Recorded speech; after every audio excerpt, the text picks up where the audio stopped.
Okay, let's get started with this. Earlier, like in the first session, I had said, in the first session, we covered the absolute basic, the first number one webinar that we had in this series. In that webinar, I had covered absolute basics about exercise science, why people get injured and stuff. So from there, I had said that I had promised that in this series of webinar, we'll take everyone, at the start, not everyone will be on the same page. There will be a few people who will be absolute beginners, a few people who are well informed about like most of the things that we speak, especially in the initial webinars. But then on when we reach our last webinar, we probably will have more people who would be on the, like most of the people who ever attended would be on the same page. This is something this is something that we discussed, like that, and that I had said right at the start. So here we take one step ahead when we talk about muscle anatomy. Like ideally, whenever you look at books or look at courses, there is an entire thing about anatomy. Now, even when there are other webinars that are taken, or other, let's say, articles that are written, or chapters that are written, you will see that whenever they are talking about anatomy, they are not going to talk only about the muscle, because that is such a small part, or so that is or that is how the assumptions are.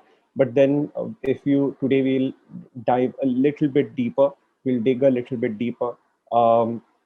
We'll also like today you will probably realize why Rohit Sharma is like, regardless, even if he doesn't have as much muscle as Chris Gale has, both of them you'll see hit sixes that are covering the same amount of distance.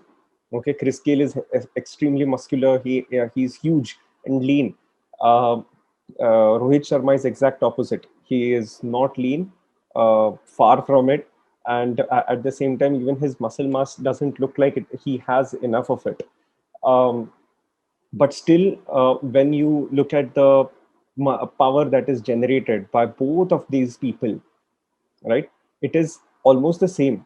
You cannot say that Rohit Sharma doesn't hit that big of as bigger sixes as Chris Gale hits, right? So we'll discuss, like, this one thing would be clearer today. What like, and why do bigger people, someone who is a bodybuilder, or you will find at the gyms where at least I have come across quite a few people who are heavily muscular, but then there will come another guy who would be probably skinny fat, and that skinny fat guy would deadlift a lot more. Like I remember when Trina, one of Trina's friends, I remember when I met him in 2017, when he looked like an absolutely regular guy. It didn't even look like this guy even might be going to the gym. Okay, he had a few pictures in his Facebook profile wherein he was wearing those t-shirts of Devil Circuit and all those CrossFit clothes, and they were just those pictures wherein he has posted on those things. And I assumed that होगा कोई event हुआ रहेगा, there might have been some event, and there are always in such events like marathons or Devil Circuit or some CrossFit events, you will always find some over enthusiastic guys who actually do not know what is going to go down in those events, but they just blindly come there just because they are interested in doing something related to fitness की तबीयत के लिए कुछ तो किया आज.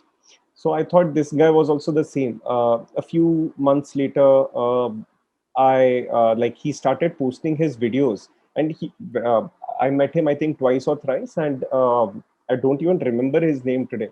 But the and he would talk like, yeah, even I do CrossFit and stuff, and I was like, the regular gyms में हमेशा वो फंक्शनल ट्रेनिंग के नाम पे कुछ लोग वर्कआउट करते रहते हैं. I thought this guy was the same guy because his arms were just this big, like his bicep was just this much, like this is the diameter of his bicep, and he had a pot belly. And I thought ये अभी अभी join किया होगा, newly enthusiastic people. But I think 2 months, 3 months later, I had posted a video of my, and this was complete coincidence. I had posted a video and I hit some 155 kilos or something in deadlift, and that was huge. This is way back, I think 3 years, 4 years back, and that was a big thing, big deal for me. That 155 kgs this time wasn't that difficult. It went so easily, was my assumption at that time.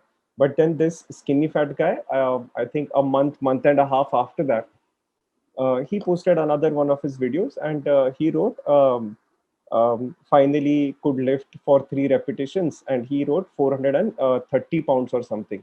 This was way higher than 150 kgs that I had lifted. And I was assuming that this guy never went to the, what do you say, this guy, and maybe just some, what do you say, this guy, um, this guy was just another guy who has just newly joined the gym, but then he was lifting so much. 430 pounds is, yeah, a little like over 190 kilos. Okay, that was the difference. And he was skinny fat. So the difference, the reasons why that guy could do that and I couldn't do this, I couldn't lift that. And uh, not heavily muscular, as at least at that time I was not heavily muscular, not that I am today. But I assumed that I had at least a little bit of more muscles than he had. And you will always see this. We have Nilesh also here, Nilesh Mishram. He has this pro card. He won this pro card in ICN last time. So you can imagine how much muscle mass he might have. If you don't know, you can actually check him, search for his name on Instagram. Nilesh Meshram is the name. So you can search for his name. You will find out how big his arms are. But even he'll tell you that he has met at least 5 people who have worked out at his own gym, and they might be lifting, like they may not have even half the musculature that this guy has, but then they ended up lifting a lot more than he did for no, no correct explanation. And so we'll discuss about these things as well today. What is happening? Hang on. Okay. So we are, yeah, covering the musculoskeletal system. So muscle anatomy was something that we wrote here because it is a little easy to understand, and we couldn't come up with a better title and name for the title. And musculoskeletal system is something that it is called. What, like uska structure kaise rehta hai? Like it is not just one muscle group, muscle that is there. You lift from the outside, all you can see is someone lifted a gas cylinder from the door and then dragged it across the home and took it to the kitchen. But there are a lot of muscles, lot of microorganisms that are in action at that time. And the activities, a host of activities that are going on at that moment inside our body is quite a lot. So we'll discuss about that entire thing. So to begin with, yeah. So how does the musculoskeletal structure look like if we begin from there? So when we talk about the first thing is obviously the skeleton that we have, जो भी आपने school में, college में, जहाँ पे भी लैबोरेट आपके bio lab में वो skeleton का स्ट्रक्चर देखा होगा, या फिर CID देखते थे तो पीछे लटकते हुए देखा रहेगा. So it's the same thing that is there. It is now, even like, just a small side note, skeleton is extremely light in weight, but then extremely durable. So like I mentioned this mainly only because it is very fascinating to see, like when you start learning about your own body more and more with each step, get so fascinated that how is this entire structure, like your entire human body is so smartly made. Like there is so much intelligence just in the structure of our body. Like if you have to make these, like these racing cars, racing car companies, they are always in that quest to reduce the weight of their cars. Okay, they want to reduce the weight, but at the same time they want to increase the speed. The speed automatically goes up with the same engine if the weight of the cars reduces. So it is only in these last 10 years or something they have come up with these carbon fiber tires. So they are, I think they are 50% lesser or 100, 80%. They weigh 50 to just a second. Okay. So they are 50 to 80% lighter than all the this thing, all the regular tires that we get, right? So it took mankind so long to come up with a structure, come up with a build that is so much lighter, but at the same time it is strong as well, extremely strong. Our skeleton is the same kind of material, and we have been living with this for thousands of years. Like our skeleton is the same kind of material which is extremely light in weight. If you I don't know how many of you would be exposed to this, but if you get hold of any skeleton of a dead body or some mummy or something, you'll see that it is extremely light in weight. एक हाथ में even the weakest guy can lift it. But at the same time, it is really like, it holds no, the human body, the body that is alive, that has the capacity that is not going to break either. So that is such a smartly made structure inside our body. So the basic structure will be the skeleton. Now the skeleton also will determine the structure of the skeleton will be slightly different for every single person. Most of the things will be the same, but smaller details, like some of them will have knock knees, some of them around the like the hip bone. We like our leg is attached to a joint to our hips, like this, right? Or joint socket. So for some people, they are this joint socket that we have in our hips, that will be slightly on the outer side. For some of them, it will be too much on the inner side. So because of this mobility is different. For someone whose joint is like, right at the edge, for him mobility is a lot. For some whose joint is way deep, for him the mobility is low. So this is one of the reasons why, as to grass squatting is not possible for every single person. ये जो joint है, heal problem who's like ये pelvis के यहाँ पे या फिर अपने hips के यहाँ पे जो legs join हुए हैं, that if that joint is way deeper, that ball socket is way deeper inside, and you try to make that person squat a lot deeper than he naturally can, he probably is going to injure himself. um, so these smaller minor details will be a little bit different here and there for a few people, but then most of us, the basic skeletal structure will be the same. Okay. So moving on, when we talk about the on top of that skeleton is the skeletal muscle. Now you'd say there is this when we talk about the skeletal muscle, every single thing comes into picture. Like in that skeletal muscle, obviously the muscle tissues will be accounted for. जो भी आपके slow twitch, fast twitch muscle fibers है, they are obviously taken into account. But when you talk about then there is something very interesting like a connective tissue that comes into picture. Connective tissues are of different, like there are again three different types of connective tissues. वो three different types के और दो different types है. We really don't need that kind of a detail or theory. But then these connective tissues also include something like your fat cells, like adipose tissue जिसको बोलते हैं. Even that comes into connective tissues. So the connective tissues, as the name suggests, they will connect two things together, like a joint, like connecting a muscle to your, like आपका muscle tissue जो है, like connecting that with your bone. That also work is done by the connective tissue. So there will be between your muscles and your skin. So adipose tissue, the fat tissue is not there just to ruin your look. It is there because it is a very sticky substance. It is connecting the skin to your to your muscles, right? So there is this bone, on top of that there is this muscle, and these muscles need to be connected to the skin. So fat tissue in the between this is something that is holding it together. So keeping it, like it is not like the other tendons and stuff. They will connect two things differently. But here, when you talk about the adipose tissue, it is like craft work में एक paper के ऊपर दूसरा paper चिपकाते हैं, it is the same thing. So it is acting as a glue.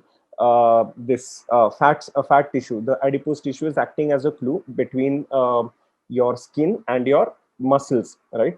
And yeah, that is how it is connecting the two things. Yeah. And without this, the elasticity of your what do you say, the elasticity of your skin would have been way too much without this. So the next thing, obviously, the nerves also come into picture, like come into the context when we talk about skeletal muscle.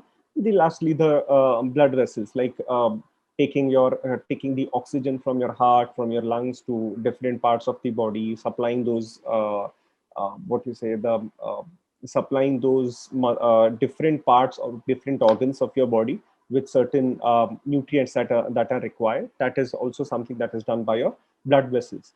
So this was really the like 50% of the boring part. But till you are you there with me till here?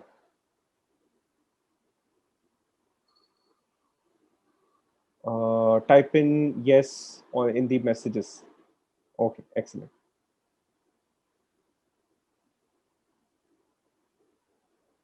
Okay.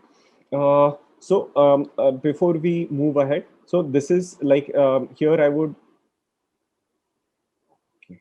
yeah, here if you look at it, so this is just the muscle, like this like we would need this kind of this detail under, we need to understand this structure to understand what exactly, like I haven't added this thing just to show how much I know, but it is largely about if we understand this one small structure that is there about our muscles, it would be easier for us to understand how do they understand the activities that these muscles do, or yeah, our muscle tissues yeah, do. So am I clicking it? Yeah. So yeah, here the, like this is the entire, like entire muscle, like assume that I have like assume the muscle that you have seen online or in the mirror, whatever. um, uh, this will be the entire muscle, okay? Inside that, and this will be the epimysium, the outer structure, that is the outer wall of it. And inside it will be smaller fibers, like these are like copper, like have you opened most of you might have done this, or at least have seen this, seen an electrician do it. When they are trying to connect two wires, they chop or cut off the rubber on top of it, right? Say yes in the messages, if you in the chat, if you have seen that, or if you have seen some, if you have done that yourself. I have done that myself. Yep. So that, like there is no better explanation, there is no better image that one can draw apart, like of course there are YouTube videos and Google images, but then to see it live, there are no better images that I can draw apart beyond like better than this thing, better than that that usual wires.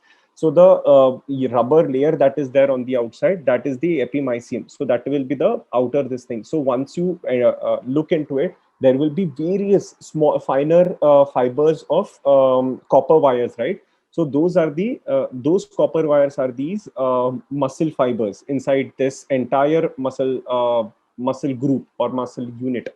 Okay, and these muscle fibers will have like they again will be smaller. They will have smaller this thing, like smaller units also inside them. So this will it will have this smaller like something like a sarcolemma, like the outer on the outer side. Here the picture doesn't show it better, but then it is more like a net kind of a thing. It is more like a net. If you have seen cricket nets, like the batting nets, it is more like that. But the big in the structure, it will be a little bigger.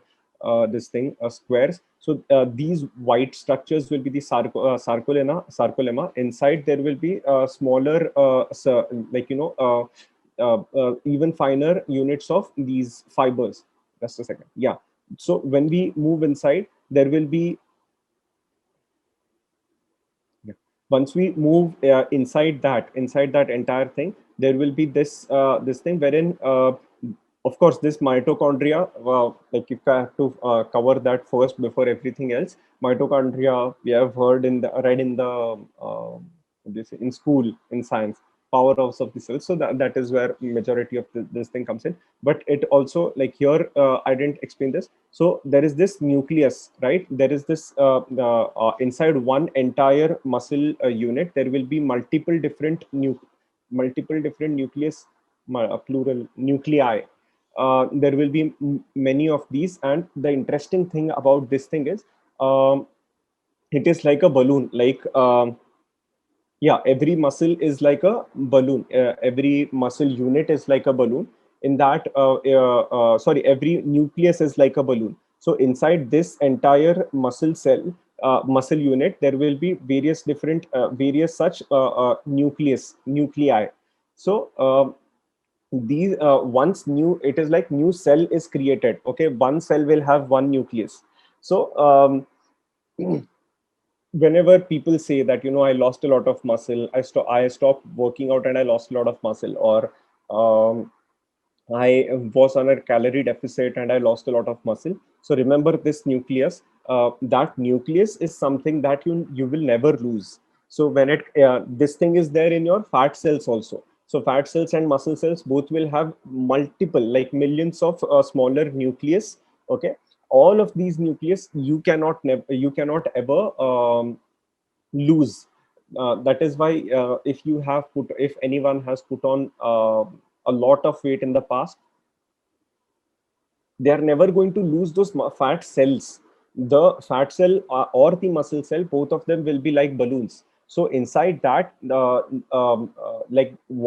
inside those balloons, whatever the matter is inside the nucleus of inside these cells of this thing, of the muscle, the content, the matter that is there is mostly the protein. So वो जो nucleus है, cell के बीच में nucleus रहता है ना, उसके आसपास सारा प्रोटीन रहता है. So that is the muscle here. So you will never lose that nucleus. Okay, you will never lose that new cell. Whenever you work out, whenever you lift weights, like even if you are not working out, you are just someone who delivers gas cylinders to people's places, or lift those gunny bags at markets. Regardless of what activity that you are doing, if you are lifting weights regularly, then these nuclei, they will increase. ये नए cells create होते जाते हैं with time. Once you have created that new muscle cell, you are never going to lose that. uh, when you ask the question, uh, I was on a calorie deficit. I prepped for a competition. I prepped for transformation challenge and XYZ. And that time my muscles were smaller. They shrunk, and I probably lost a lot of muscles. And it is a known fact. Everyone says that you lose muscles in calorie deficit or after you stop lifting weights. So when they say that you are losing muscles, you are not losing that muscle cell. You are just losing the protein that was there outside that nuclei. Inside that cell, there was a lot of protein accumulated, right, collected. You are losing that protein, but and that is why that cell shrinks, that becomes smaller, and that is why your muscle looks smaller.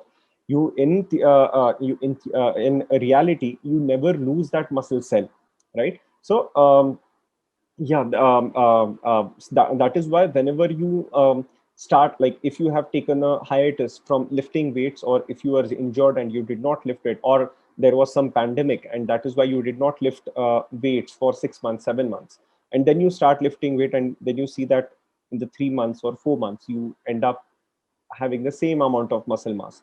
So this is what muscle memory actually means. Muscle memory is you have that muscle cell already. You just filled it up with some more protein by and that activity of that muscle cell getting filled up with that protein and blowing up, उसके लिए जो stimulus लगता है, like there needs to be a reason for your body to try to do that. It wants to know what is the need for this.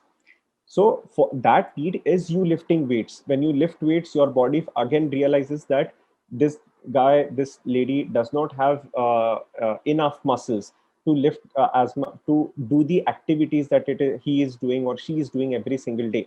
Um, so your body tries to adapt to it, and in order to adapt to it, your body is going to again start filling up those muscle cells at a rapid pace.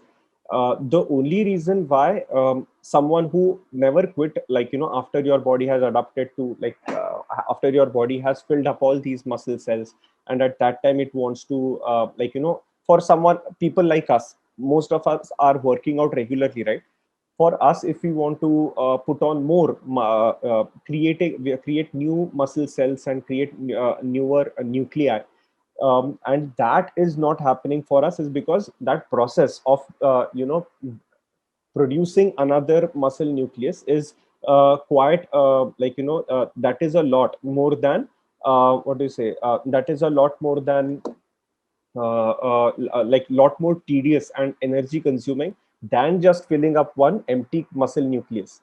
Okay, with me till here? Messages.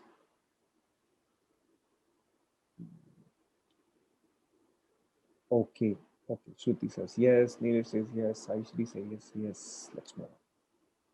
So inside this thing, like, inside this muscle fiber, now here we took, so here this was this entire muscle cell and muscle unit, and inside this there are these smaller units of these smaller copper wire kind of muscle fibers, right? Now we are looking at those muscle fibers. Inside them also there are smaller myofibril. So this is the outer structure again, like it will again have. So when I said it will be like net, the sarcoplasmic, these are tube-like structures. These are tube-like structures, but then they are in the shape of a net.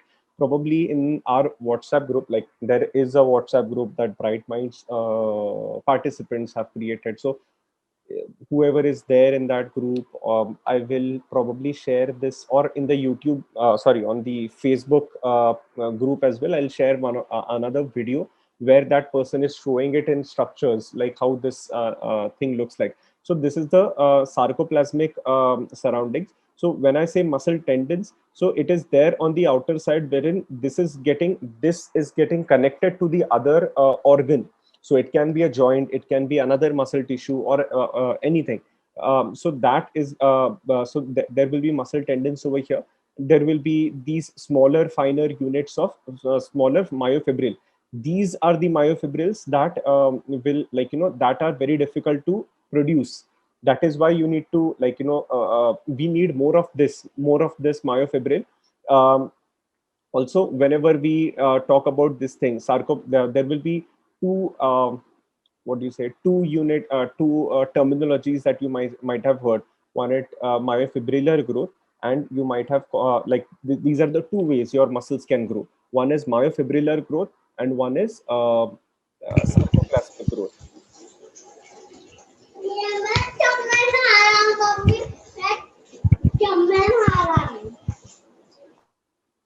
Okay. So there will be two kinds of growth. One is myofibrillar growth and sarcoplasmic growth. So sarcoplasmic,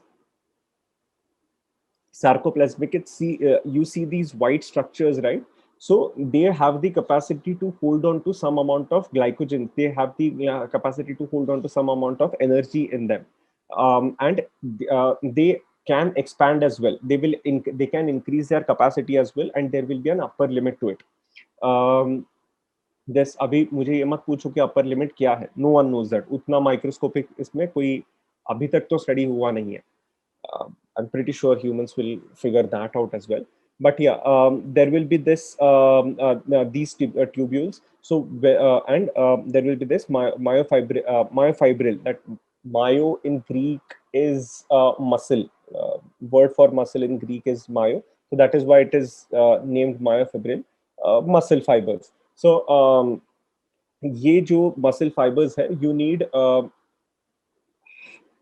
more of these muscle fibers for your muscle size, or your the efficiency of your muscles to increase.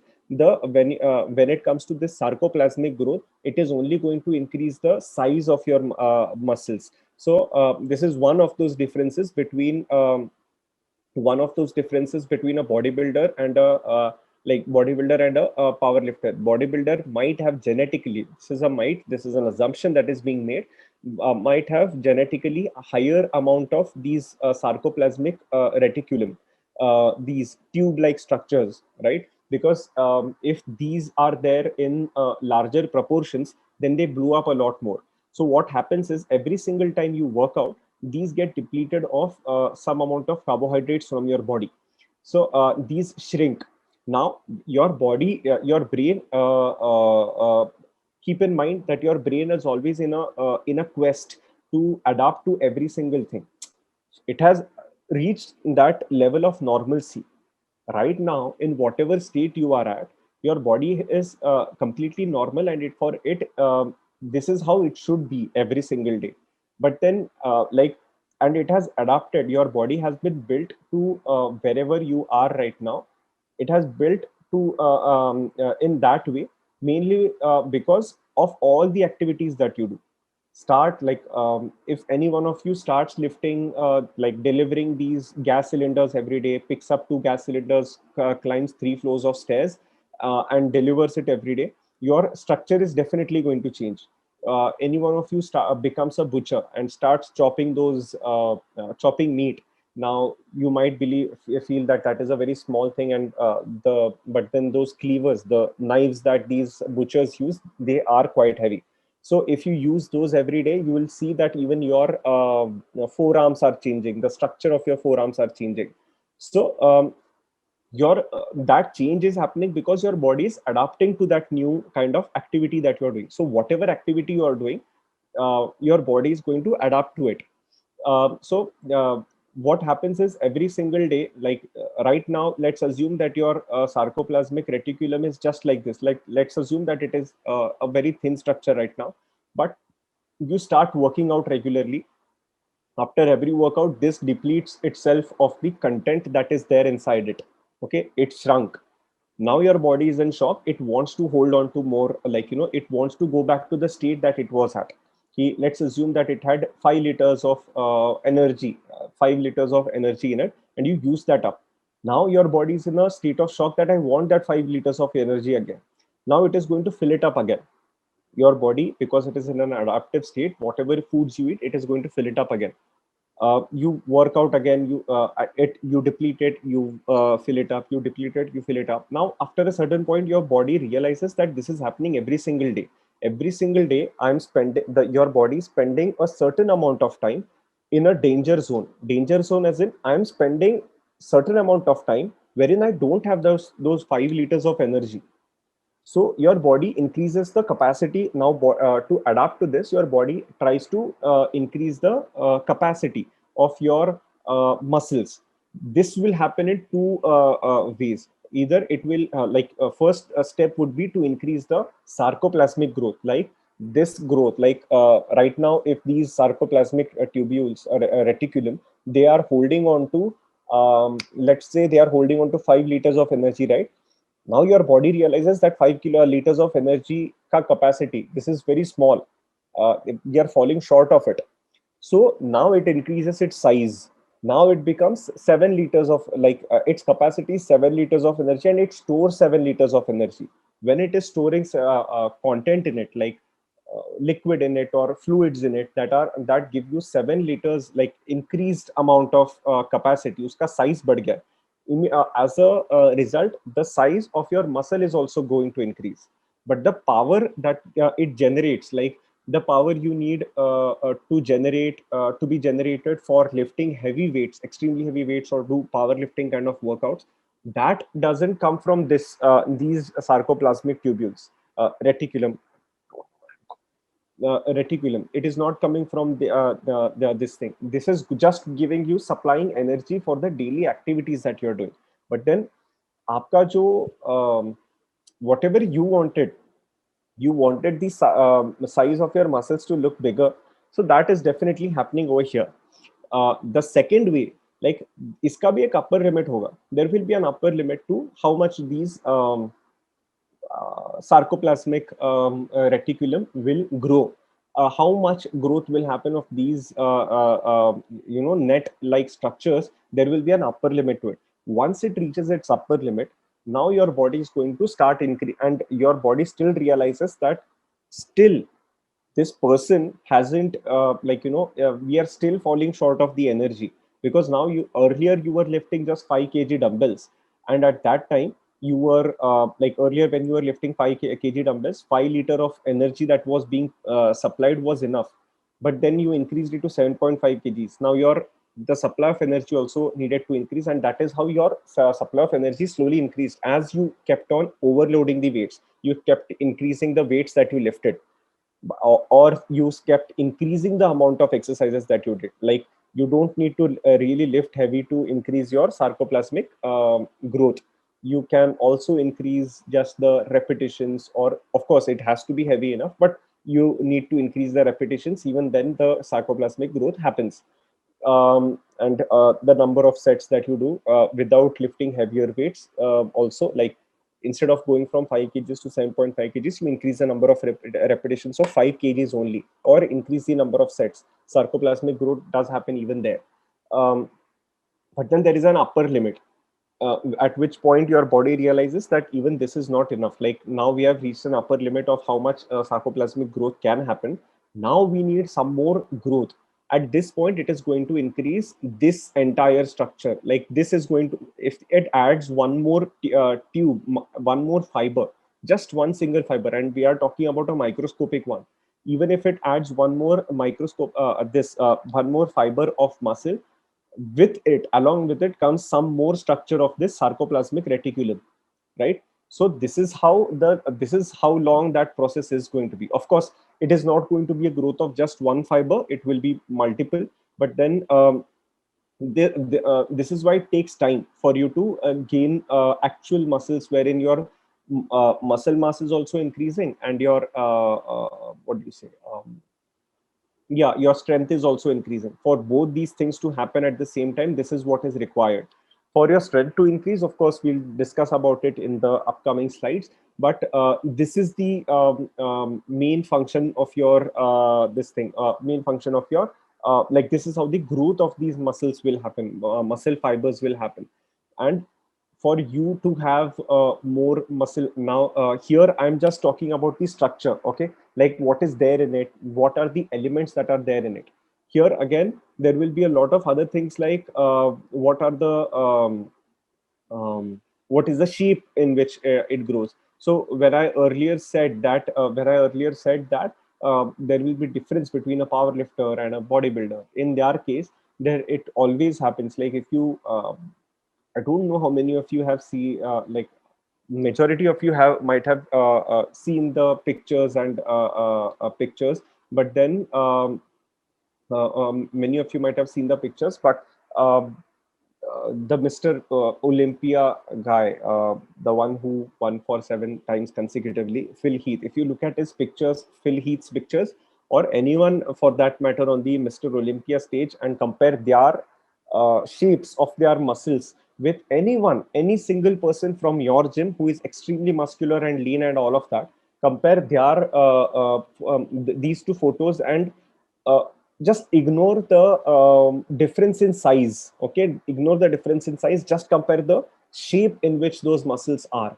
So you will see there is an obvious difference, wherein you look at Phil Heath, and he is at 250 pounds. He will be like he's at around 250 between 250 to 260 pounds. Some other guy at 250 to 260 pounds will look he may not look that much, or someone who at 270 or 275 to 80 pounds might look at your gym, might look the same size as that of Phil Heath. Like a funny thing is, there was I think Mr. Maharashtra or someone, I don't remember his name right now, but in 2016 I had met like this fitness model Steve Cook. He had also competed in first edition of men's physique, Mr. Olympia. that guy uh, uh, that guy and this Mr. Maharashtra, both these guys were attending Body Power in 2016. And the guy who like Steve Cook was around 95 or 100 kilos on that day, but this Mr. Maharashtra guy was 115 kilos. Mr. Maharashtra was looking a lot smaller in front of this Steve Cook. The difference is the shape of those muscles is very different for both. For some of them, for the people who are genetically gifted, for them their bicep will be extremely rounded. For the people who are not genetically gifted, it will be longish.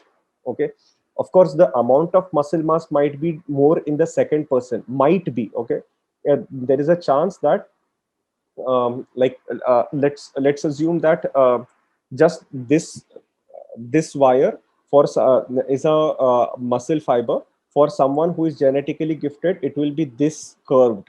Okay, and that is why the bicep peak looks bigger. For someone, it is just this, like the curve is just this much, it is very slight. It will be, but it will be really long. Okay, it will be very long. For someone who is genetically gifted, it will be really curved.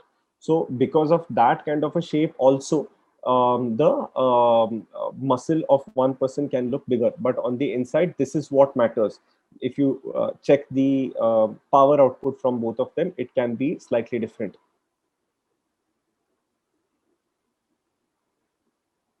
uh, okay, I just saw the messages. Is this why gaining takes time? Yeah, gaining takes time because this is a longer process.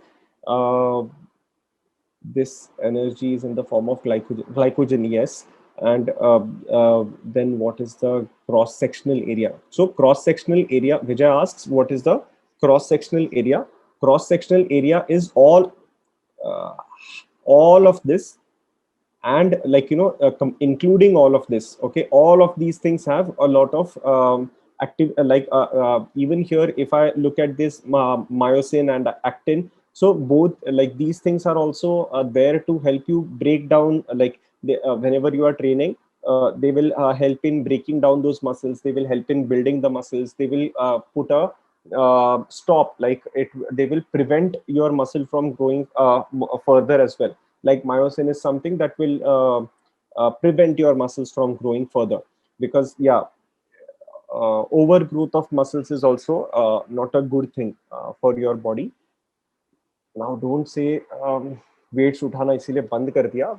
Overgrowth of muscles as in even your heart is a muscle. There are certain muscle groups in your body which shouldn't be growing as much.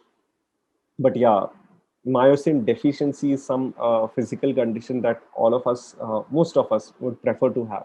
So is this when you cut some tissue or muscle to see how it is arranged inside in a vertical or cross section? Yeah, when you slice it, uh, let us assume this is a muscle fiber. When you slice it, यहाँ से जो दिखेगा ना, that is the picture that you see here. So that is that entire muscle cross sectional area. Yeah, the explanation was right. Is this clear till here?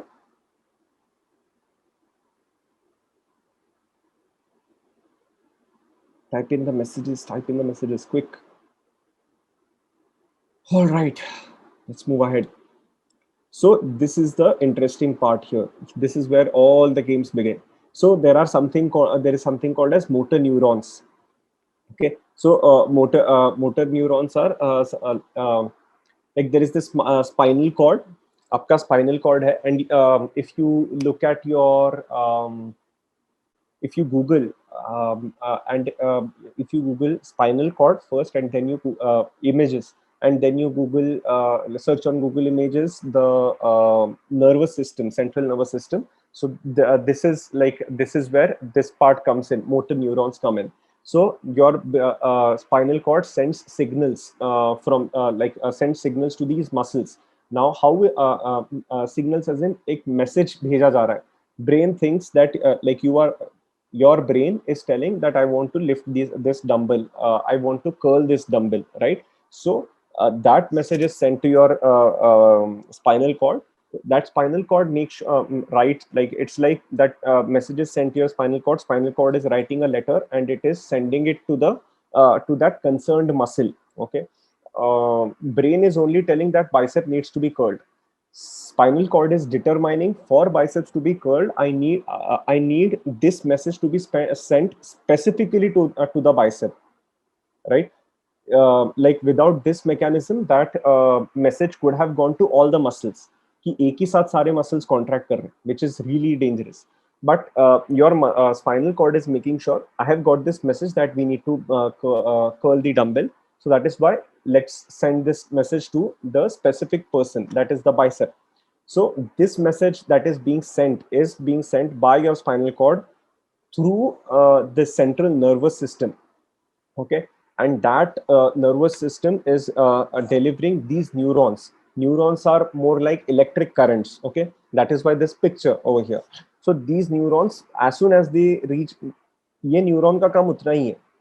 As soon as this neuron gets in touch with that any muscle group, okay, any muscle group, that muscle contract as in it becomes smaller.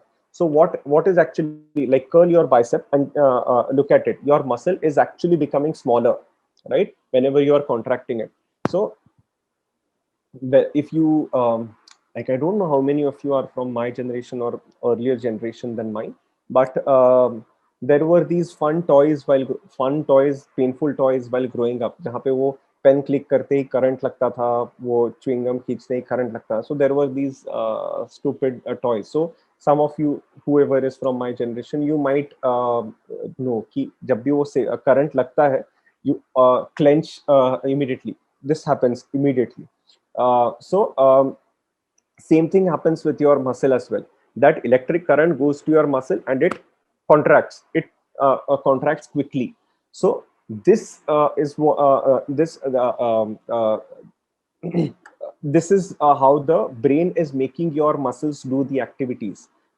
If you are running, that message is continuously being sent to your like, you know, sent by your spinal cord to your legs to run in a certain manner. So now when it comes to this is the part where we figure out why Chris Gale and Rohit Sharma have different amounts of muscle mass and still or for that matter, just Rohit Sharma is much better with his reflexes in batting or with his timing compared to a lot of other batsmen, though his current form doesn't say so, or so I have heard. So there are different number of neurons. Like this electric current went to that muscle group and you know, shocked it, right, to contract. Now the interesting part is one neuron will affect a muscle unit. When I say a muscle unit, it is going to like, it will be a group of muscle fibers and yeah, a group of these. It will be an entire group of these. So your neuron, like, it can be a muscle unit, can be let's say, just to give you an example, one neuron might dictate like one neuron for me might dictate just like around 100 muscle units. Okay, at the same time for someone else it might be just 10 muscle units, right? So the number of neurons, कि कितने neurons है body में, that will be vastly different for different people. For someone who is extremely fast, like in your school days, you might have had at least, like, every single person might have had, every single one of us, whenever we were in school and there was this running race, all of us knew who was going to be the fastest in our own classrooms and who is going to be the slowest. Slowest का छोड़ दो, slowest वो हम हमेशा assume करते थे, the person who is overweight, but fastest का तो सबको पता है कि we always knew that there was one person who is always going to be the fastest in the classroom. So that person is someone who probably has the most number of, now in a class of 60 students or in a batch of 240 students, all of them are have more or less the same kind of lifestyle every single day. Go to school, study, come back home, go to your classes, come home, sleep. That's all. Wake up the next day and continue the same kind of routine from the next day again. Okay. So this is what every student out of those 240 students did every day. Yet there was these few annoying people in every batch who for no reason won those running races without, you know, they themselves knew before starting that race that I'm going to win this. And we used to like, at least I used to think like, let's like, you know, let's try our level best, and regardless of what we tried, for the life of us, we couldn't win those running races. If there is any one of you who actually was one of those guys, seriously, man, that was unfair for so many of us. And so the difference between that person who is always winning those running races in those classrooms of 10-year-olds and the person who is coming probably 10th, the difference is this: the number of neurons that is there, total number of neurons that is there in every person is different. So that person who actually won, like stood for, like came first in those running races, he probably had a lot more neurons in his body, right? So similarly, there was this, what do you say? Okay. So similarly, the amount of each number of neuron, one neuron that dictates, what do you say? Each neuron that dictates how many, like every neuron is going to dictate a group of what do you say, muscle units. Okay, muscle units. Now this a group, how big is that group is going to be different for some people. Like, just to give you an example, for some people one neuron is going to dictate 10 muscle units. For the other neuron, it is going to dictate 100 muscle units. So it is going to be very different for two different people, right? And even this is going to determine and this is going to, like, both these things, the person who has more neurons in his body, for him एक neuron ही बहुत छोटे group of muscles को dictate कर रहा है. Similarly, for someone who has fewer neurons, like let's assume Nachiket has 10 neurons and I have 50, like 100 neurons in our body. It is more or less the same, but let's assume that he has 10 neurons and I have 100 neurons. I am going to be a lot faster than him, because in my case, uh, and both of us have 1,000 units of muscles. Okay, then in that situation, Nachiket's every unit of every neuron is dictating 100 units of muscles, wherein every neuron in my body is dictating only 10 neurons. Sorry, 10 muscle units. So मेरे neurons को काम बहुत कम करना पड़ रहा है. And because my neurons have very little amount of work to do, they can continue doing it way faster. Like someone who is lifting 100 kilos, someone who is lifting 10 kilos, who do you think is going to be faster? Of course, the person who is going to lift just 10 kilos, right? It's the same difference. So when Rohit Sharma hits say, sixes, or his timing is even better than Virat Kohli. This is not something that is my opinion. I don't even watch cricket. This is Virat Kohli's opinion about Rohit Sharma, or MS Dhoni's opinion about Rohit Sharma. That this guy, even during his youth days, this guy was known in the cricket fraternity for his timing. There was this saying that was floating around in the cricketing community at that time, domestic cricket community, that Rohit Sharma has 1 second more when like when every ball is thrown at him. He has 1 second more than everyone else has. That is why his timing is that much better. So he has better like 1 second more, as in he has this thing, like he has very fewer neurons, like fewer muscle units that are being dictated by each neuron, and he has large number of neurons, much larger number of neurons compared to everyone else. So like Nachiket here said, this is why that quote, that hard work beats good genetics, is really stupid. There is no way anyone can beat good genetics in a country like India, wherein every single person wants to become a cricketer. um, in that country, this person Rohit Sharma has dominated his, like he has been a consistently starting. He has been there in the starting eleven consistently for over a decade. That is not a joke. And if uska fitness levels humko pata hai, if Virat Kohli has been in the starting level, starting 11 since the last 10 years, we see him working out, we see his workout videos, or the way how much he takes care of his health and fitness and everything. When you look at Rohit Sharma, honestly, how many of you feel he's actually taking care of his fitness levels, his nutrition, his workout routine and everything? So the difference between these two people still being on the same page is Virat Kohli needed a consistent workout for years together, to have that consistency in his skill. Rohit Sharma just needed genetics. Of course, I'm not devaluing the way he plays, because as I said, I don't follow cricket as much, so I don't know the specifics. But these are smaller things that I enjoy. Whenever I watch a sport, I look at these things from these eyes, spectacles of these things, कि इसका muscle unit कैसे रहेगा, neuron count कैसे होगा. In sports training, they do workout on training and improving reflexes. Does that mean just like muscles, we can train our neurons? Yes, you can train. Again, here also, you can train your neurons. You can't train your neurons to work faster. You can increase like this is even better. You can increase the number of neurons in your body. But then again, as I said, like I gave this example, Nachiketa has 10 neurons. I have 100 neurons. There is no, like, आप training करके कितना बढ़ाओगे? 10 का 20 कर लोगे, चलो. 100% growth is again a huge amount of growth. But then to beat someone who is already from since birth is at 100 units, there is no way that someone who is genetically gifted will be beaten. And again, when we talk about such elite sports, like elite sports as in like something like football, something like basketball, where athleticism is needed at peak, there is no way, like, someone like Cristiano Ronaldo can be beaten by anyone else. That person he's genetically much more stronger and faster than everyone else. On top of that, this person trains the hardest on the pitch and off the pitch.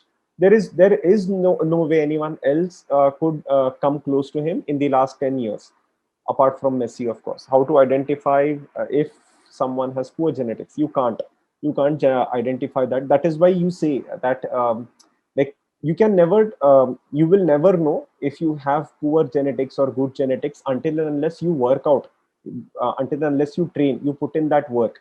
घर पे बैठ के नहीं बोल सकते कि मेरा genetics अच्छा था. And there is a very cool saying also. There are a lot of people out there, maybe a lot of people amongst us, amongst the participants that we have right now.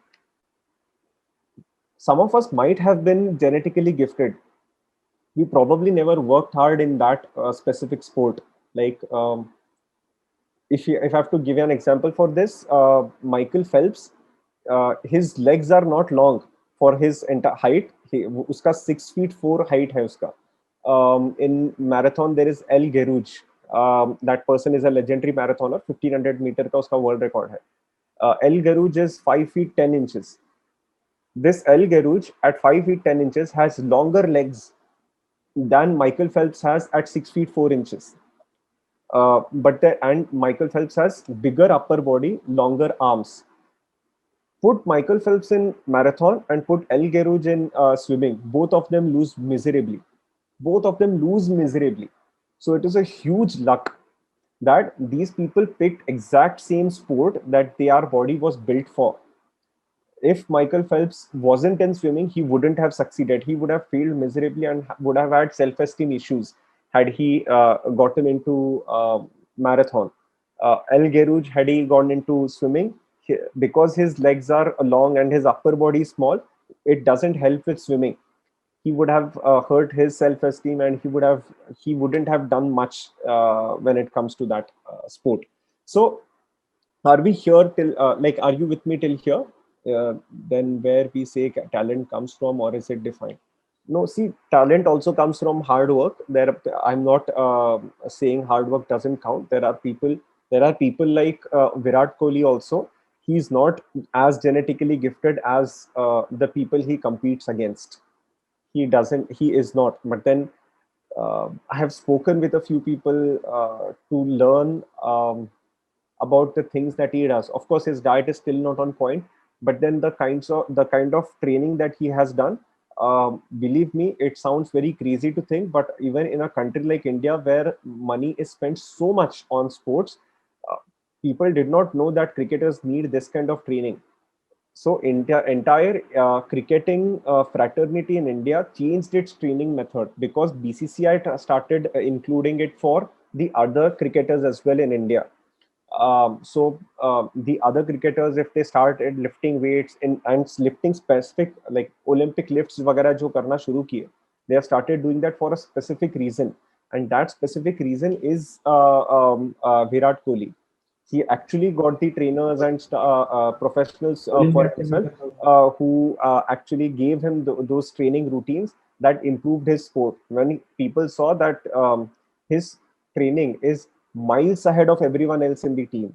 Okay, at one time he was being like, people used to say that he is going to easily smash Sachin's record before he's 28, 29.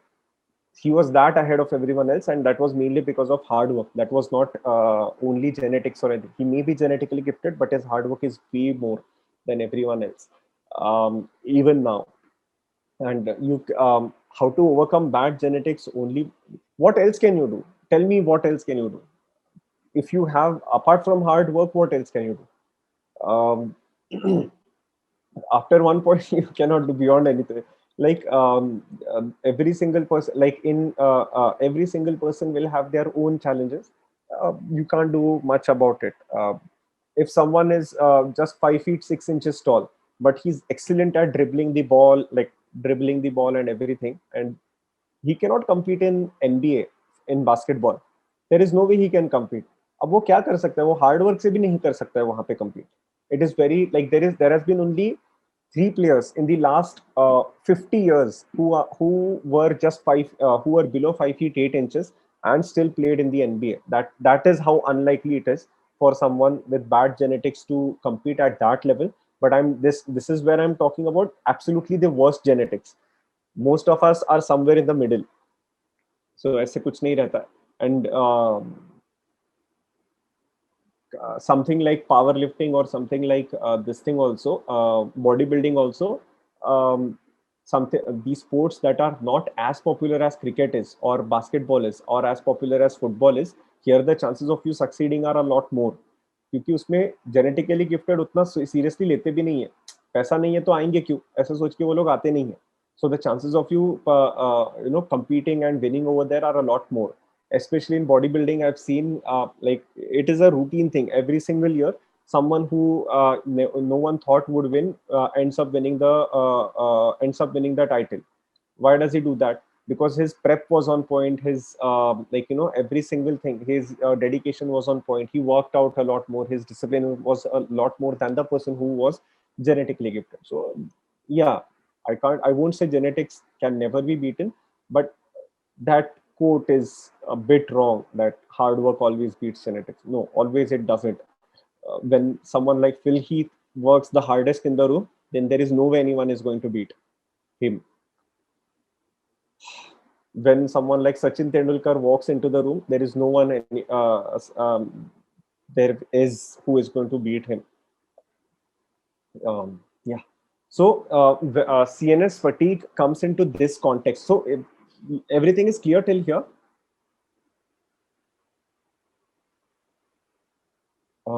Text in the messages.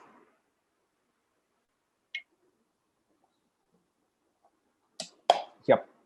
Great. So या genetically gifted लोगों के साथ गुस्सा करना है तो यहाँ पे है. Nilesh Meshram is genetically gifted, so you can be upset with him. This CNS fatigue, yeah, just a second. Yeah, central nervous CNS fatigue, central nervous system. So when we talk about it in this context, as I said that your spinal cord sends those signal messages to those specific muscles, right? That and the muscle contracts every single time. So after a certain point of time, like, even this system has an upper limit. It is not going to keep going forever. Like 24 hours of weightlifting karte rahe, and this system is not going to be tired or anything. That is not going to happen. Every single thing in your body every single thing that takes up energy has an upper limit or every single activity that is going to deplete energy, that is basically every single activity that you can do. Sirf saas lena bhi, even just breathing takes up energy. So every single thing has an upper limit, wherein after a certain point, if you are not eating and you are just burning the energy that is there for breathing, for the work of your heart, of your lungs or liver and everything, you are probably going to die. So that is the adaptive mechanism. But The CNS fatigue is these neurons that are being shot, that are being fired by these spinal cord. After it heats up, it is like a frying pan. So when the electric current is passing continuously, you are going to heat it up slowly, little by little. Like you keep a pan on gas, on a gas burner. At the start, let's say you have kept a pan on a gas burner to make omelets, or let's take dosa for non-vegetarians who don't know about omelets. So if you are making a dosa and you have just kept the pan on the gas burner, at first when it is normal temperature and everything, you will easily have time to flip it and all of that to make the perfect dosas possible. But if you have kept that pan on gas for 2 hours and it is extremely hot, at least one side of the dosa is going to be burnt, or at least there will be a little bit of blackening of those dosas. If that pan becomes useless, my point is that pan becomes useless at that point if you have kept it on high for an hour. So similarly with our central nervous system also, the neurons of course are being fired by your spinal cord, and they are being sent to your muscles, and muscles are contracting as a response. But after a certain point, some neurons, they are also being heated up, their efficiency slows down. Okay, at this point, let's say earlier, for my biceps to curl, there were 100 neurons that were being fired, but now the speed of 20 neurons is slower. So only 80 units of muscles, or 80 units of 80 neurons are being fired. Okay, that they are working actively. Now at this point is where injuries begin to happen. Okay, people, especially the ones who are training for powerlifting or training in that powerlifting style, for them this is going to become a more and more difficult activity over a period of time, wherein they are lifting, let's assume like this person is lifting 200 kgs of deadlift. The motor, like 3 sets, 4 sets, 5 sets, and his 1 rep max is 205 kilos, let us assume. So for 5 sets, his motor, by the end of his fifth set, his motor neurons are actually now getting fatigued a little bit. At this point, if this guy goes for another 5 more sets, they are going to be extremely worn out. Okay, at this point, at the end of 10 set, they are completely smashed. The neurons, all of them are tired. It is very hot right now, and at this time the muscles are not going to cooperate, like they are not functioning at their optimum. Muscles are tired at this point, or muscles may not be tired, but that contraction, those signals that they should contract, is not happening. But then the bones are actually moving. So at this time, when muscle activation is not happening but the bones are moving, like let's say your lower back is moving but those muscles are not cooperating as much right now, the bone definitely, what do you say, the bone at that point is going to give in. And at that point, let's say something soft like your discs, your lumbar, in the lumbar region, these discs are going to, like the content inside it, like the covering of those discs is a thin material, so it tears the content inside it, the material inside it comes out. So this is how slip disc happens. So it slip disc as in, the bone that is there between, it is like uh, vada pav or burger dekha hoga, there is bread on two sides and in between there is a patty or a vada patata vada, whatever. Let's say there is a patty. Let's assume all the both sides of the burger are is made of plastic, and the middle patty is also made out of plastic. Now there were muscles surrounding this, which would keep them intact, but those muscles are now not activating. So what happens is, when the bone bends, the wo jo burger tha, this like the two sides, they get squished this way. So the disc that is there in between, it gets pushed out. This is how slip disc happens, and that is largely happening because the muscles surrounding it are not cooperating at that time, because the motor neurons were extremely fatigued. CNS fatigue ho gaya tha.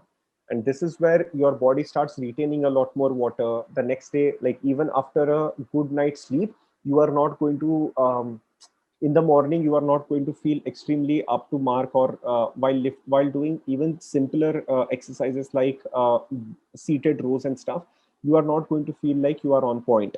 So this is where CNS fatigue happens. Is this clear here with me till here? Please put it down in the messages.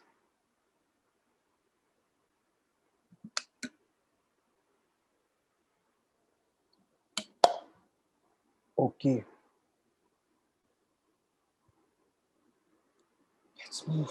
So what about the lactic acid deposition during workout? No, lactic acid deposition is different. We'll cover it in one of the sessions. But yeah, it is also an adaptive mechanism. uh, but yeah, we'll cover it in some a different webinar that will be coming up.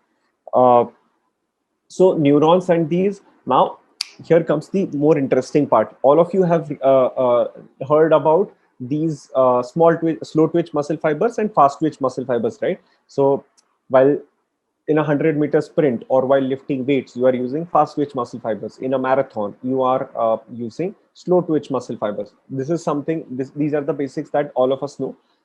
Moving forward from here, yeah, moving forward from here, um, so whenever like earlier I said, whenever a neuron comes in contact with a muscle, it twitches, like it contracts. Like the example that I gave, हमको एक electric current लगता है, we twitch, right, immediately. So that is what is happening with the muscles as well.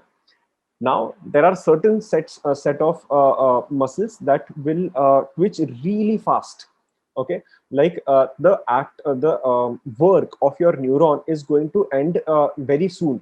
Like it will get in touch with the muscle. It will twitch fast, and it will immediately, the neuron will go back immediately. So the muscle is going to send the neuron back to the spinal cord immediately. Now the difference between fast twitch and slow twitch muscle fiber is twitch जो है, like your marathon के लिए जो muscles use हो रहे हैं या फिर स्प्रिंट के लिए जो मसल्स यूज हो रहे हैं, both of them are contracting at the same speed. But the thing is, there is this entire cycle that spinal cord sends a signal through the neuron. It gets in touch with the muscle, it twitches, and the neuron comes back. This is an entire cycle, right? In fast twitch muscle fiber, this happens a lot faster. When it comes to slow twitch muscle fibers, this takes a long time. The neuron comes, it gets in touch with the slow twitch muscle fiber. It takes a long time for the slow twitch muscle fiber to send it back again, send that neuron back again to the spinal cord. So because this entire process is very slow, because of that, these two types of muscles have been named slow twitch and fast twitch muscle fibers. This was simple, but understood or not? Could I explain it?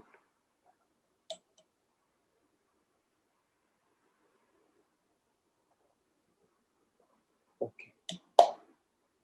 Okay. Yeah. So because of this, there will be these what do you say, there will be these, like now here again, I don't know why I wrote this, but anyways, since I have written this, type 1, type 2, and type this thing, type 2x muscle fibers.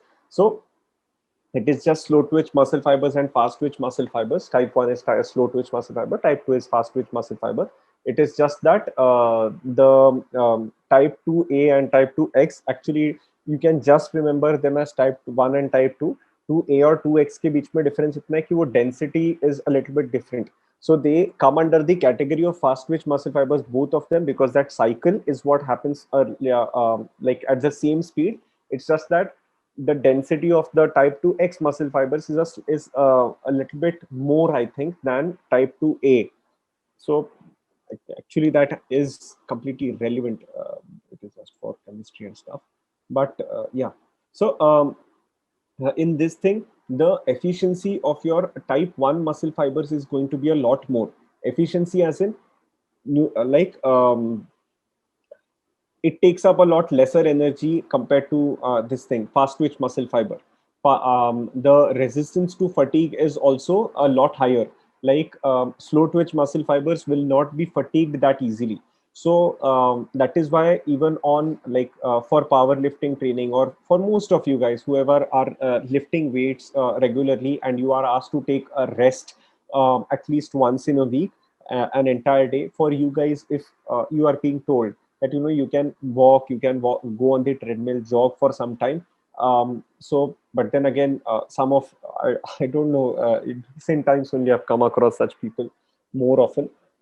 You end up walking 27,000, 30,000, 35,000 steps. It is actually not serving the purpose.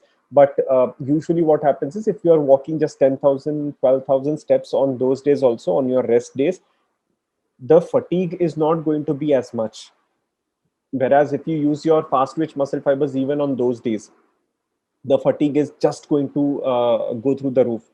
So it can slow twitch muscle fibers can resist fatigue for a lot longer than fast twitch muscle fibers can.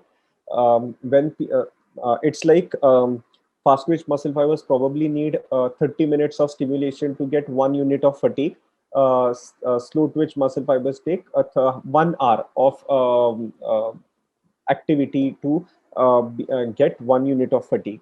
But हद यहाँ पे पार हो जाती है जहाँ पे people end up walking, instead of they used to walk 15,000, 20,000 steps every day, they end up walking 30,000, 35,000 steps on that day.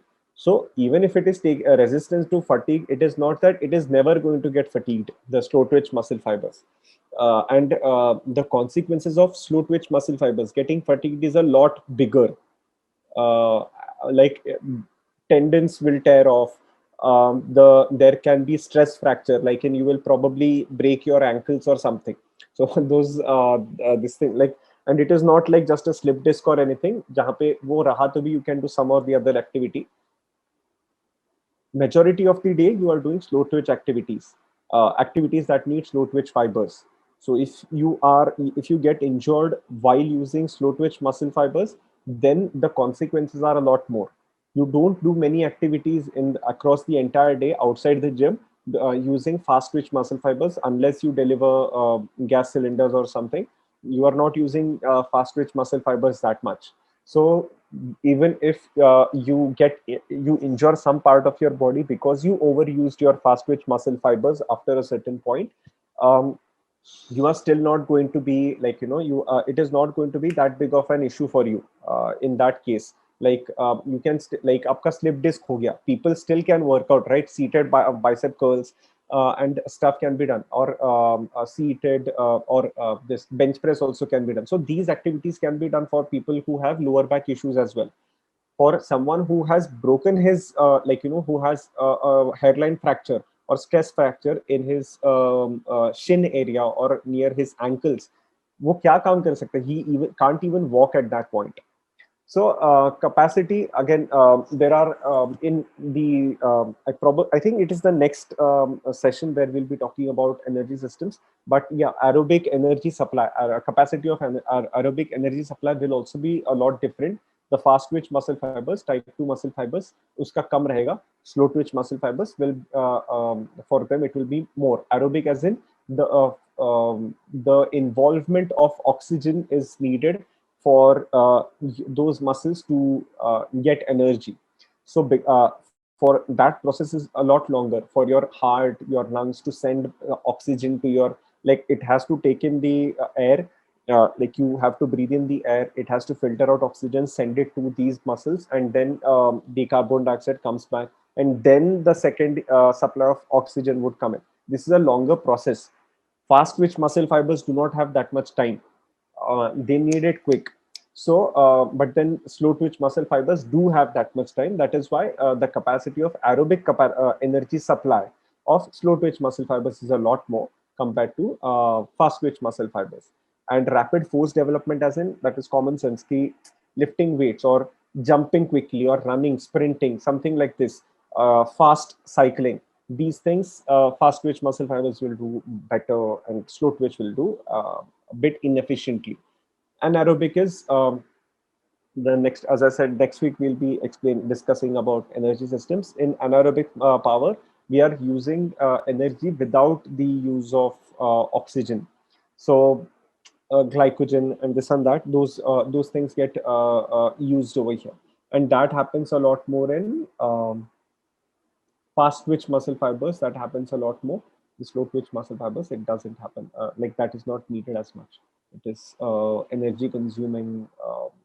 Like it takes up a lot of energy. Is this fine?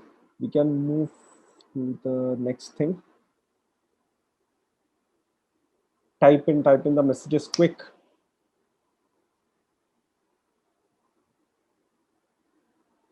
Yes, okay. Smooth. Yeah. So we had discussed about this entire muscle cross sectional area, right? Sometime right now we had just a second. Why is this happening? Yeah. So we had discussed about this entire muscle cross sectional area, right? So this is why I had explained it.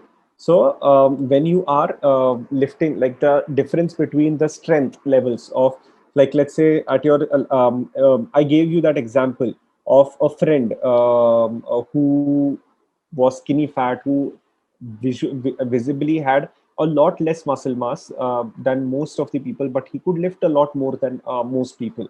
So the main reason is this entire muscle cross sectional area, as in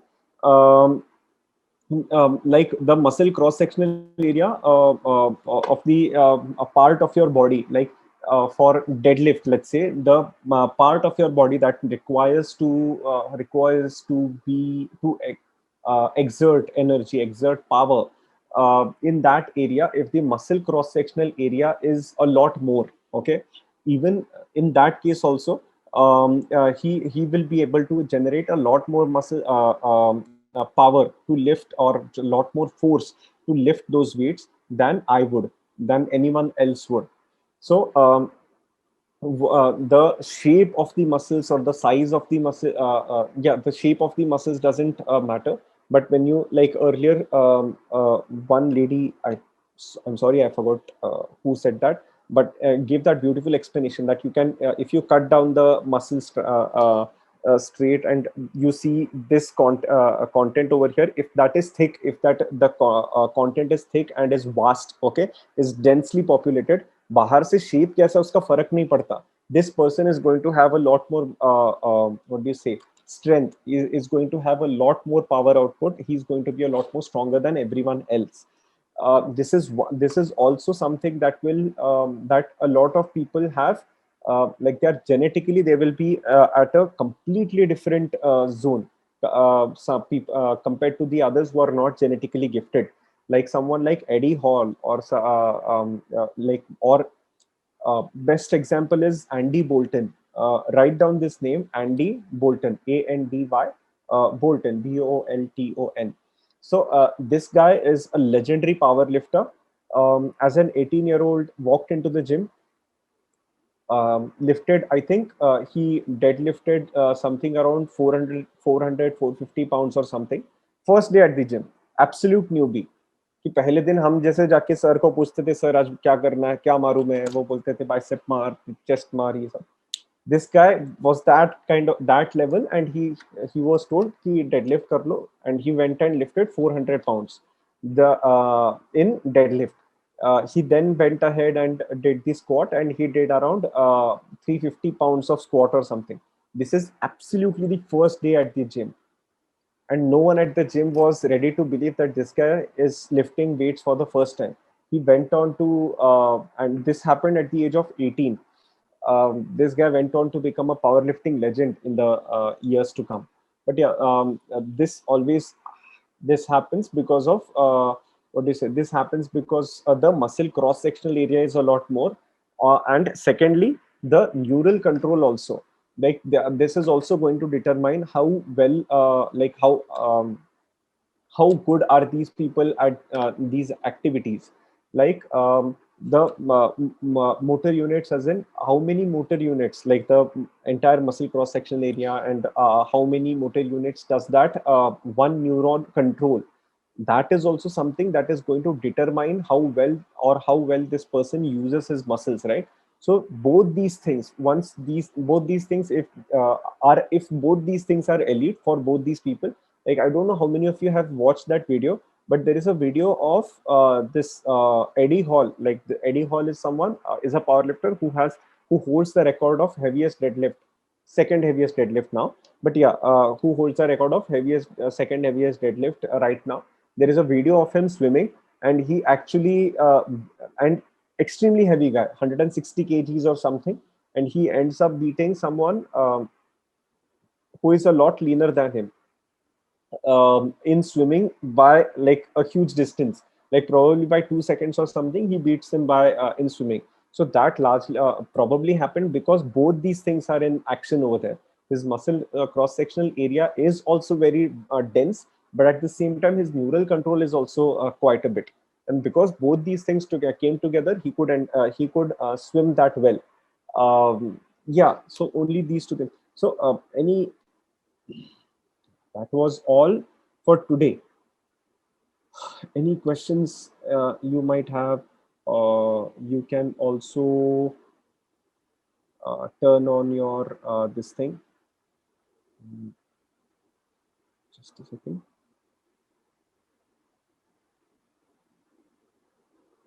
Stop recording.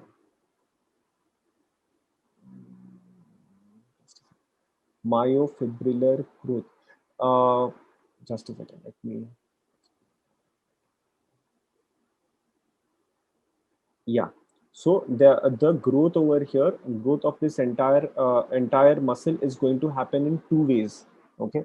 Either it will be sarcoplasmic growth, wherein these tube-like structures, sarcoplasmic reticulum, they will blow up, right?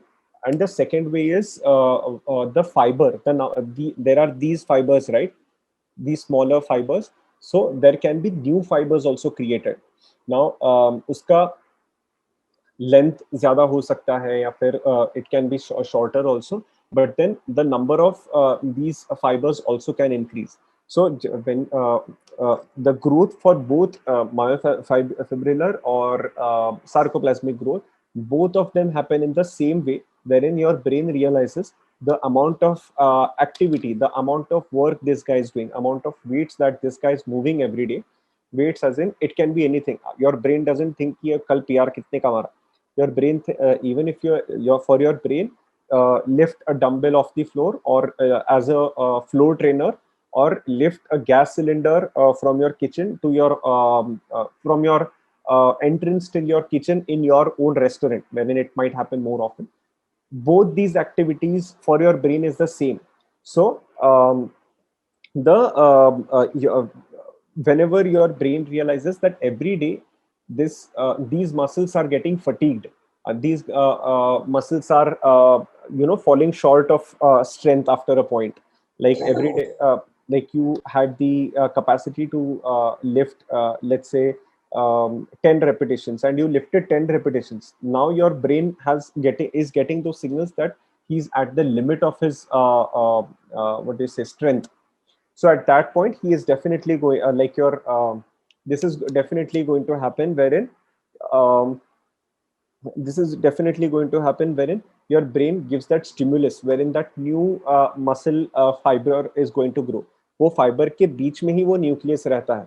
So that new cell of muscle is going to grow. So this is myofibrillar growth. Is this understandable? Quick. We have another.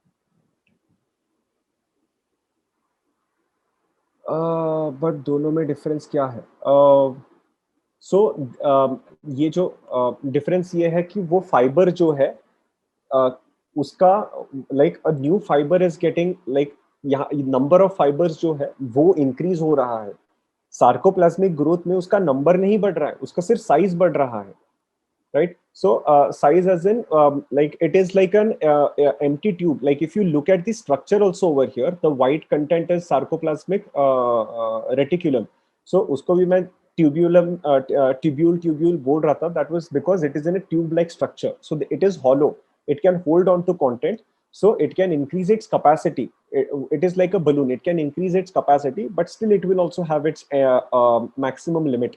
When it comes to this fiber, it will, of course, even its size can increase, but it is not the upper limit is a lot lower than it is for sarcoplasmic growth. So sarcoplasm बहुत ज़्यादा ऐसे फैल सकते हैं.